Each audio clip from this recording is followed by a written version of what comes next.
Quelle est la différence entre celui qui avance avec victoire et celui qui reste enchaîné dans la stagnation?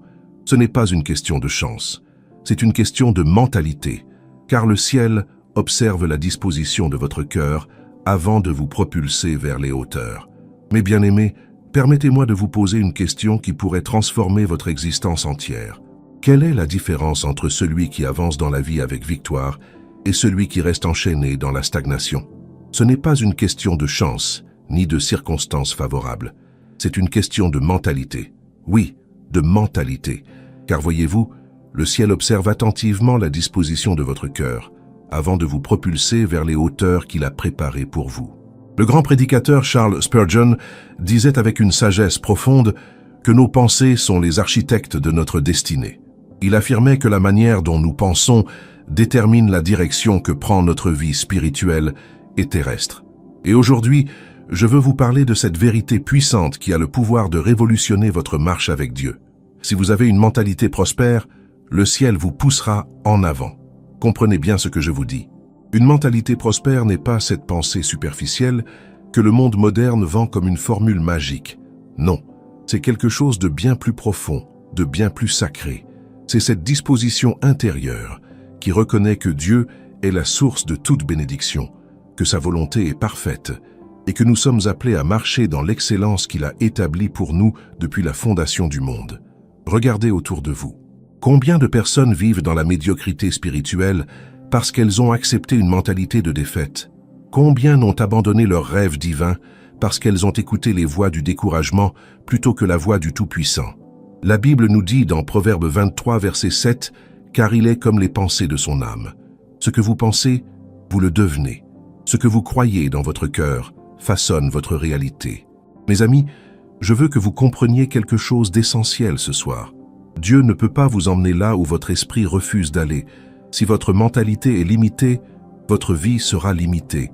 Si vos pensées sont emprisonnées dans la peur et le doute, votre destinée restera enchaînée. Mais si vous cultivez une mentalité alignée avec les promesses de Dieu, si vous pensez selon sa parole, si vous osez croire que l'impossible est possible avec lui, alors préparez-vous. Le ciel lui-même conspirera en votre faveur. Spurgeon nous enseignait que la foi sans une pensée renouvelée est comme un oiseau avec une aile brisée. Elle veut voler, mais elle ne le peut pas. Vous pouvez prier, jeûner, fréquenter l'église. Mais si votre mentalité reste ancrée dans la négativité, dans la complainte, dans l'apitoiement sur vous-même, vous resterez au sol. Le renouvellement de l'intelligence dont parle l'apôtre Paul dans Romains 12, verset 2, n'est pas une option. C'est une nécessité absolue pour celui qui veut voir la bonne, agréable et parfaite volonté de Dieu se manifester dans sa vie. Alors qu'est-ce qu'une mentalité prospère selon les Écritures? C'est cette façon de penser qui voit les opportunités là où d'autres voient des obstacles. C'est cette perspective qui discerne la main de Dieu même dans les moments difficiles. C'est cette conviction profonde que vous n'êtes pas une victime des circonstances, mais un enfant du roi des rois, destiné à régner dans la vie par Jésus-Christ. Si ce message touche votre cœur, je vous invite à vous abonner à cette chaîne. Nous sommes une famille spirituelle qui cherche la vérité et la transformation authentique. Et si vous désirez approfondir votre intimité avec Dieu, j'ai préparé quelque chose de spécial pour vous. Dans le premier commentaire épinglé, vous trouverez le lien vers notre livre numérique « 21 jours pour restaurer votre intimité avec Dieu ». C'est un outil précieux qui a déjà transformé des milliers de vies. Allez-y avec un cœur ouvert. Écoutez-moi bien. Votre mentalité détermine votre altitude spirituelle. Si vous pensez petit, vous vivrez petit. Si vous pensez avec la sagesse du ciel, vous vivrez selon les standards du ciel. La question n'est pas de savoir si Dieu peut vous bénir, la question est de savoir si votre esprit est prêt à recevoir ce qu'il veut vous donner. Beaucoup de chrétiens prient pour des bénédictions tout en maintenant une mentalité de pauvreté. Ils demandent la percée tout en nourrissant des pensées de défaite. C'est une contradiction qui empêche la manifestation des promesses divines. Dans le livre de Josué, au 1er chapitre, verset 8, le Seigneur dit « Que ce livre de la loi ne s'éloigne point de ta bouche. Médite-le jour et nuit, pour agir fidèlement selon tout ce qui y est écrit, car c'est alors que tu auras du succès dans tes entreprises. C'est alors que tu réussiras. » Voyez-vous le lien entre la méditation de la parole et la prospérité? Ce n'est pas un hasard. Quand vous remplissez votre esprit des vérités éternelles de Dieu, votre mentalité se transforme. Et quand votre mentalité se transforme, votre vie entière change de trajectoire. Une mentalité prospère reconnaît que les échecs ne sont pas des fins, mais des leçons. Elle comprend que chaque défi est une opportunité déguisée. Elle sait que Dieu utilise même nos erreurs pour nous façonner et nous préparer pour quelque chose de plus grand. Cette mentalité ne se laisse pas abattre par les critiques ou les rejets, car elle sait que l'approbation qui compte vraiment vient du ciel, pas des hommes. Maintenant, laissez-moi vous dire quelque chose qui pourrait vous surprendre. Le ciel n'attend pas que vous soyez parfait pour vous pousser en avant. Non. Ce que le ciel attend, c'est que vous ayez cette disposition du cœur qui dit « Seigneur, je suis prêt à grandir, je suis prêt à apprendre, je suis prêt à sortir de ma zone de confort. » Vous voyez, une mentalité prospère n'est pas arrogante, elle n'est pas présomptueuse. Elle est humble, mais elle est aussi confiante dans les capacités de Dieu. Pensez à l'histoire de Caleb et Josué. Quand les 12 espions sont revenus de Canaan, 10 d'entre eux ont dit « Nous ne pouvons pas monter contre ce peuple, car il est plus fort que nous. » Ils ont vu les géants, les villes fortifiées, les obstacles insurmontables. Mais Caleb et Josué ont vu la même réalité avec des yeux différents. Nombre 14, verset 9, rapporte leurs paroles. « Seulement ne soyez point rebelles contre l'Éternel, et ne craignez point les gens de ce pays, car ils nous serviront de pâture. Ils n'ont plus d'ombrage pour les couvrir. L'Éternel est avec nous, ne les craignez point. » Quelle était la différence? La mentalité. Les 10 espions avaient une mentalité de sauterelle. Ils se voyaient petits, insignifiants, incapables. Mais Caleb et Josué avaient une mentalité de conquérants. Non pas parce qu'ils se fiaient à leur propre force, mais parce qu'ils comptaient sur la présence et la puissance de l'Éternel. Et devinez qui a hérité de la terre promise? Ceux qui avaient la bonne mentalité. Le ciel les a poussés en avant, pendant que les autres sont morts dans le désert de leurs propres pensées limitées. Mes bien-aimés, combien d'entre vous sont en train de mourir dans le désert de pensées négatives? Combien sont prisonniers de cette voix intérieure qui répète sans cesse « Tu n'es pas assez bon, tu n'es pas assez qualifié, tu as trop échoué dans le passé, tu ne mérites pas les bénédictions de Dieu ?» Cette voix n'est pas celle de Dieu, c'est la voix de l'ennemi qui cherche à vous maintenir loin de votre destinée glorieuse. La Bible nous enseigne dans Philippiens 4, verset 8. « Au reste, frères, que tout ce qui est vrai, tout ce qui est honorable, tout ce qui est juste, tout ce qui est pur, tout ce qui est aimable, tout ce qui mérite l'approbation, ce qui est vertueux et digne de louange, soit l'objet de vos pensées. » Remarquez que Paul ne suggère pas, il commande. Il nous ordonne de contrôler nos pensées, de choisir délibérément sur quoi nous allons fixer notre attention mentale. Une mentalité prospère et disciplinée. Elle refuse de s'attarder sur les échecs du passé. Elle refuse de ruminer les paroles blessantes que quelqu'un a prononcées. Elle refuse de se complaire dans l'amertume ou le ressentiment. Au lieu de cela, elle choisit activement de méditer sur les promesses de Dieu, sur sa fidélité, sur sa bonté inébranlable. C'est un choix quotidien, mes amis, un choix qui demande de la vigilance et de la détermination. Vous savez ce qui se passe quand vous changez votre mentalité? Les portes commencent à s'ouvrir. Les opportunités que vous ne voyiez pas auparavant deviennent soudainement visibles. Les personnes que Dieu veut placer sur votre chemin commencent à apparaître.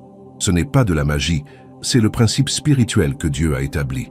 Comme un homme pense dans son cœur, ainsi est-il. Quand votre intérieur change, votre extérieur commence à refléter cette transformation. Permettez-moi de vous parler des 3 ennemis mortels d'une mentalité prospère. Le premier ennemi, c'est la comparaison. Quand vous passez votre temps à vous comparer aux autres, à mesurer votre progrès par rapport à celui de votre voisin, vous perdez votre identité unique en Christ.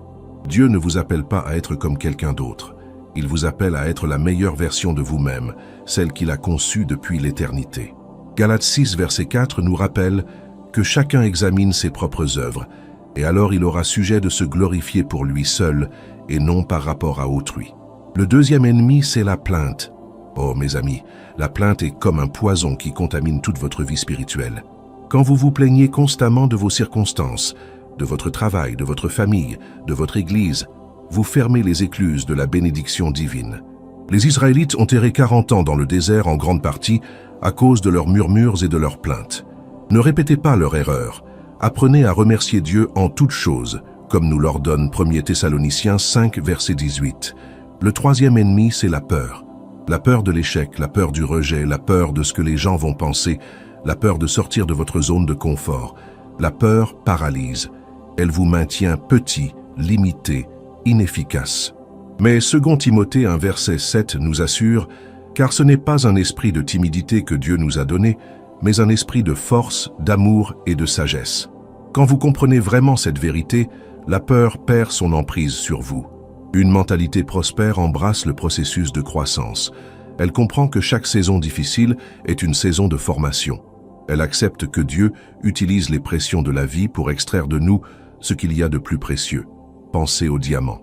Il commence comme du charbon ordinaire, mais c'est la pression intense et la chaleur qui le transforment en cette pierre précieuse éblouissante. Vos difficultés ne sont pas des punitions, elles sont des opportunités de transformation. Écoutez-moi attentivement maintenant, car je vais vous révéler un secret que beaucoup ignorent. Le ciel réagit à votre façon de penser bien avant que vous ne passiez à l'action. Avant même que vous ne prononciez une prière, Dieu perçoit la disposition de votre cœur. Il voit si vous approchez de lui avec foi ou avec doute.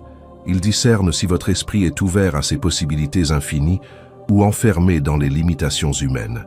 Et c'est cette disposition intérieure qui active ou bloque les interventions divines dans votre vie. Regardez l'histoire de la femme à la perte de sang dans l'évangile de Marc, au chapitre 5. Pendant 12 années, elle a tout dépensé auprès des médecins sans aucune amélioration. Sa situation était désespérée selon tous les standards humains. Mais remarquez ce qu'elle s'est dit dans son cœur, au verset 28. « Si je puis seulement toucher ses vêtements, je serai guérie. » Cette pensée, cette conviction intérieure a changé sa destinée. Elle n'a pas dit « peut-être », elle n'a pas dit « j'espère ». Elle a dit « je serai guérie ». Et quand elle a touché le vêtement de Jésus, la puissance est sortie de lui. Jésus lui-même a confirmé « ta foi t'a sauvée ». Vous comprenez ce qui s'est passé? Sa mentalité prospère a attiré le miracle. Elle avait cultivé dans son esprit cette certitude que si elle pouvait seulement atteindre Jésus, sa vie changerait. Et le ciel a répondu à cette foi audacieuse. Mes amis, votre mentalité est comme un aimant spirituel. Elle attire soit les bénédictions, soit les malédictions. Elle ouvre soit les portes du ciel, soit elle les ferme. Maintenant, permettez-moi de vous expliquer comment développer pratiquement cette mentalité qui attire la faveur divine. Premièrement, vous devez saturer votre esprit de la parole de Dieu. Pas seulement la lire occasionnellement, mais la méditer constamment. Josué 1 verset 8 ne dit pas de méditer la loi 1 fois par semaine, mais jour et nuit. Pourquoi? Parce que votre esprit est comme un jardin. Si vous ne plantez pas intentionnellement les bonnes semences, les mauvaises herbes pousseront automatiquement. Chaque matin, avant même de consulter votre téléphone, avant de vous plonger dans les nouvelles du monde, donnez à votre esprit une nourriture spirituelle de qualité. Lisez un psaume, méditez sur une promesse de Dieu, déclarez des vérités bibliques sur votre vie. Cette discipline matinale établit le ton de toute votre journée. Elle programme votre mentalité pour la victoire avant même que vous ne rencontriez le premier défi de la journée. Deuxièmement, entourez-vous de personnes qui ont une mentalité de foi. Proverbe 13, verset 20, nous avertit « Celui qui fréquente les sages devient sage, mais celui qui se plaît avec les insensés s'en trouve mal. » Les personnes avec lesquelles vous passez du temps influencent profondément votre façon de penser. Si vous êtes constamment entouré de pessimistes, de critiques, de personnes qui voient tout en noir, leur mentalité déteindra sur vous. Mais si vous vous associez avec des croyants qui ont une foi robuste, qui voient les possibilités de Dieu, qui parlent des promesses divines, leur foi stimulera la vôtre. Troisièmement, surveillez attentivement les paroles qui sortent de votre bouche. Vos paroles ne sont pas neutres, elles sont créatrices. Proverbe 18, verset 21 déclare « La mort et la vie sont au pouvoir de la langue. Quand vous dites constamment « Je n'y arriverai jamais, c'est trop difficile pour moi, je suis maudit », vous prononcez des sentences sur votre propre vie. Mais quand vous déclarez « Je puis tout par celui qui me fortifie », Dieu fait tourner toutes choses ensemble pour mon bien, je suis plus que vainqueur. Vous alignez vos paroles avec la volonté de Dieu et vous activez sa puissance. Une mentalité prospère refuse de vivre dans le passé. Combien de personnes sont prisonnières de ce qui s'est passé il y a 5 ans, 10 ans, 20 ans? Elles ressassent leurs erreurs, leurs échecs, leurs blessures. Mais écoutez ce que dit Ésaïe 43, versets 18 et 19. Ne pensez plus aux événements passés et ne considérez plus ce qui est ancien. Voici, je vais faire une chose nouvelle, sur le point d'arriver. Ne la connaîtrez-vous pas? Dieu veut faire quelque chose de nouveau dans votre vie, mais il ne peut pas le faire si vous êtes obsédé par ce qui était. Lâchez prise sur le passé. Pardonnez ceux qui vous ont blessé, non pas parce qu'ils le méritent, mais parce que vous méritez d'être libre. Pardonnez-vous à vous-même pour les erreurs que vous avez commises. Le sang de Jésus a tout effacé. Alors pourquoi continuez-vous à vous condamner? Une mentalité prospère regarde toujours vers l'avant, vers les nouvelles saisons que Dieu prépare. Quatrièmement, cultivez une attitude de gratitude. Un cœur reconnaissant est un cœur qui prospère. Quand vous remerciez Dieu pour ce que vous avez déjà, vous positionnez votre esprit pour recevoir davantage. L'ingratitude ferme les fenêtres du ciel, mais la gratitude les ouvre toutes grandes. Psaume 100, verset 4 nous invite « Entrez dans ses portes avec des louanges, dans ses parvis avec des cantiques. Célébrez-le, bénissez son nom. » Même dans les moments difficiles, trouvez des raisons de remercier Dieu. Remerciez-le pour la vie, pour la santé, pour sa présence fidèle, pour les leçons que vous apprenez. Cette pratique transforme littéralement votre chimie cérébrale. Elle reprogramme votre esprit pour voir le bon plutôt que le mauvais, les opportunités plutôt que les obstacles, la provision de Dieu plutôt que le manque. Il y a une autre dimension de la mentalité prospère que je dois absolument vous révéler ce soir. C'est la dimension de la persévérance et de la patience. Voyez-vous, beaucoup de personnes commencent avec enthousiasme.